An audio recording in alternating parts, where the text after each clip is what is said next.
우리는 지난 우리의 신앙이 메말라가는 유편에서 신앙이 어떻게 식어져 가는지에 대해 살펴보았습니다. 이번 시간에는 이렇게 식어진 신앙을 어떻게 회복할 수 있는지에 대해 함께 나누기 원합니다. 저는 오래전에 한 가지 환상을 보았습니다. 환상 속에 예수님이 보였습니다. 그런데 환상 속의 예수님은 돌처럼 딱딱하게 굳은 모습이었습니다. 저는 그 순간에 이 환상이 무엇을 의미한지를 몰랐습니다. 그러나 시간이 지나면서 그 뜻을 알게 되었습니다. 하나님이 이 환상을 통해 저의 신앙이 이렇게 돌처럼 딱딱하게 굳어버렸다는 것을 보여주신 것이었습니다. 복음을 전하겠다고 결단하고 신학교에 입학했는데 어느새 감격과 은혜는 다 사라지고 신앙이 메말라버린 것이었습니다. 그러나 문제는 내 신앙이 이렇게 메말라가는 것을 알았어도 어떻게 회복해야 할지를 몰랐다는 것입니다. 여러분, 혹시 우리 가운데도 은혜와 감격이 넘쳤던 때가 있었는데 자신의 신앙이 메말라간다고 느끼시는 분이 계십니까? 그렇다면 여러분, 이럴 때 우리는 어떤 방법을 통해서 신앙을 회복할 수 있을까요? 여러분, 우리는 이에 대한 해결의 실마리를 생활의 원리 속에서 찾을 수 있습니다. 여러분, 하천이나 시냇가에 쓰레기나 썩은 나무나 풀과 잡동사니 같은 것들이 쌓이면 어떻게 됩니까? 물이 제대로 흐르지 못하게 됩니다. 그럼 이럴 때는 어떻게 해야 합니까? 물이 잘 흐르도록 이러한 것들을 치워줘야 하지 않습니까? 영적 원리도 이와 마찬가지입니다. 여러분, 예수님 말씀하셨습니다. 그 배에서 생수의 강이 흘러나리라고요. 여러분, 우리가 성령으로 거듭났을 때 우리가 어떻게 해서 은혜와 감격을 경험하게 되는지 아십니까? 그것은 내 영 안에 마신 성령님의 은혜가 생수의 강이 되어 나에게 흘러넘쳤기 때문입니다.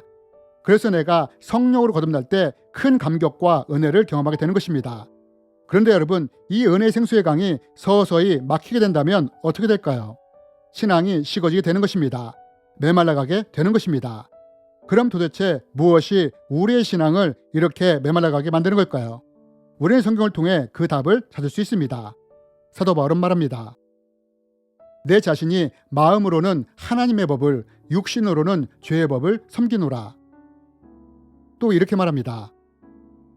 육체의 소욕은 성령을 거스르고 성령은 육체를 거스르나니 이 둘이 서로 대적하므로 너희가 원하는 것을 하지 못하게 하려 함이니라. 여러분, 우리의 은혜의 생수의 강이 언제 막히는지 아십니까? 내가 육체의 소욕과 죄의 법을 따르기 시작할 때 이러한 것들이 쓰레기가 되어 쌓일 때 막히기 시작한다는 것입니다. 영에 계신 성령님으로부터 흘러나오는 은혜의 생수의 강이 이러한 쓰레기들이 쌓일 때 서서히 막히게 된다는 것입니다. 여러분, 사도 바울이 말하지 않습니까? 육체의 소욕이 성령을 거스르고 대적한다고요. 여러분, 성경의 영적인 원리는 명확합니다. 우리 안에서 육체의 소욕이나 죄의 법이 커지면 성령의 통치와 은혜는 작아지게 됩니다. 반면 우리 안에서 성령의 통치와 은혜가 커지면 육체의 소욕이 작아지게 되는 것입니다. 여러분, 이렇듯 우리가 성령의 뜻과 법이 아니라 육체의 소욕과 죄의 법을 따르기 시작할 때 이러한 것들이 쓰레기가 되어 은혜의 생수의 강을 막게 되는 것입니다. 여러분, 육체는 우리에게 속삭입니다. 피곤하니 다음에 기도하자. 바쁘니까 시간이 나면 그때 말씀 묵상하자. 뭐 이 정도는 죄도 아니잖아. 누구나 다 이렇게 하고 살잖아. 나보다 더한 사람도 많은데 뭘. 내가 그 인간한테 화를 내고 미워하는 것은 당연한 거야. 누구든지 내 입장이 되면 똑같이 했을 거야. 이러한 방식으로 육체의 소욕이 우리를 공격하고 사탄은 우리로 하여금 죄의 법을 따르도록 유혹한다는 것입니다. 이러한 과정을 거쳐 영적인 쓰레기들이 쌓일 때 은혜의 생수의 강이 막히게 되는 것입니다. 그렇다면 여러분, 이럴 때 우리는 어떻게 해야 할까요? 이럴 때 가장 먼저 해야 할 일은 영적인 쓰레기를 제거하는 것입니다. 그럼 이걸 어떻게 제거하느냐? 육체의 소욕이나 세상의 죄된 것들로 인해 내 은혜의 생수가 막히고 있을 때 우리가 이러한 것들을 제거할 수 있는 방법은 용서와 회개입니다. 여러분, 우리는 살아가면서 상처를 받고 살아갑니다. 누구나 상처와 아픔이 있습니다. 이로 인해 분노의 마음도 생기고 미움도 생겨납니다. 그런데 여러분 아십니까? 비록 내가 분노하고 미워하는 것이 당연한 것이라 할지라도 우리가 계속해서 이러한 분노나 미움, 원망과 같은 마음을 지속적으로 품는다면 이러한 것들이 은혜의 생수의 강을 막는다는 것을 말입니다. 왜냐하면 우리가 미움과 분노의 마음을 우리 마음에 채울 때 성령님의 온유나 화평, 희락과 같은 은혜의 물질기가 흘러올 수 없기 때문입니다.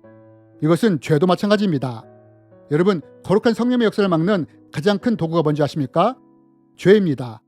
죄가 무엇입니까? 하나님 앞에 거룩하지 못한 것 아닙니까? 만약 내가 죄를 취함으로 내가 거룩하지 못한 것에 설 때 어떻게 거룩하신 성령님이 우리 가운데 역사할 수 있겠습니까? 이런 것들이 영적인 쓰레기가 되어 은혜의 생수의 강을 막게 되므로 신앙이 메말라가게 되는 것입니다.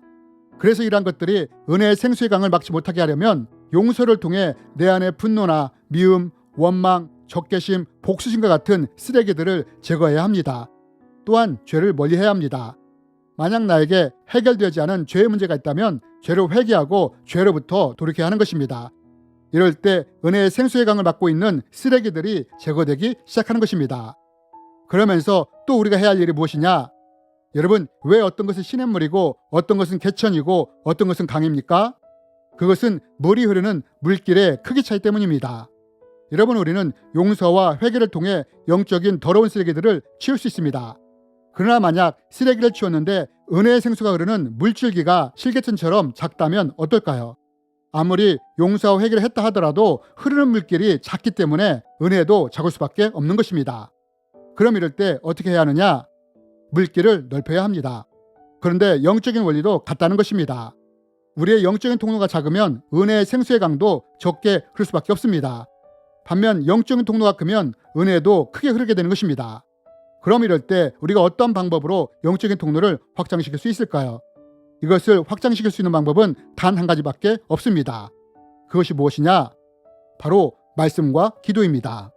여러분, 우리의 육체의 소욕은 우리가 말씀과 기도 가운데 나가는 것을 좋아하지 않습니다. 왜요?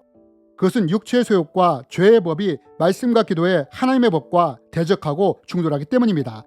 그래서 기도가 그렇게 힘든 것입니다. 말씀 가운데 가는 것이 쉽지 않은 것입니다. 여러분, 이때 우리가 무엇을 선택하고 결단하며 나가느냐가 은혜의 생수의 강을 계속해서 흐르게 할 수도 있고 막히게도 할 수 있다는 것입니다. 여러분, 예수님은 하나님의 아들이십니다. 완벽하신 분이십니다. 그런데 여러분, 이 예수님이 절대 놓지 않았던 것이 무엇입니까? 기도이지 않습니까? 예수님께서 병자와 귀신 들린 자들을 밤새 치료하시고 간 곳이 어디입니까? 피곤한 몸을 누이기 위해 침실로 가셨습니까? 오히려 피곤한 몸을 이끌고 기도하러 가시지 않았습니까? 시간이 있을 때 또 시간을 내어서 예수님이 지속적으로 기도하지 않았습니까? 그러면 하나님의 아들이신 예수님께서 이렇게 기도하셨을까요? 그것은 기도와 말씀만이 영적인 통로를 확장시키고 유지시킬 수 있기 때문입니다. 여러분, 성경은 말합니다. 말씀은 운동력이 있어 좌우의 날이 선 어떤 검보다 예리하여 혼과 영과 관절과 골수를 찔러 쪼갠다고요. 또한 기도는 영적인 능력이 많은 통로라고 말하지 않습니까? 여러분, 이런 이유로 우리가 지속적으로 계속해서 말씀과 기도 가운데 나가야 하는 것입니다. 예수님이 습관을 쫓아 기도했던 것처럼 우리도 이렇게 기도하고 말씀 가운데 지속적으로 나가야 한다는 것입니다. 이럴 때 영적인 통로가 넓어지며 은혜의 생수의 강이 더 많이 흐를 수 있기 때문입니다. 여러분, 영적인 원리는 분명합니다. 내가 육체의 소욕, 세상의 것들, 죄된 것들을 내가 선택해 나간다면 성령의 통치와 은혜가 약해집니다. 성령님이 근심하십니다. 그러나 내가 결단하며 죄를 멀리하며 용서하며 지속적으로 말씀과 기도 가운데 거하며 지켜 행할 때 영적인 통로가 넓어지며 그 통로를 통해 지속적으로 은혜가 흐르게 된다는 것입니다. 이것이 우리의 식어진 신앙을 회복시키는 방법입니다. 주님의 이름으로 여러분을 축복합니다.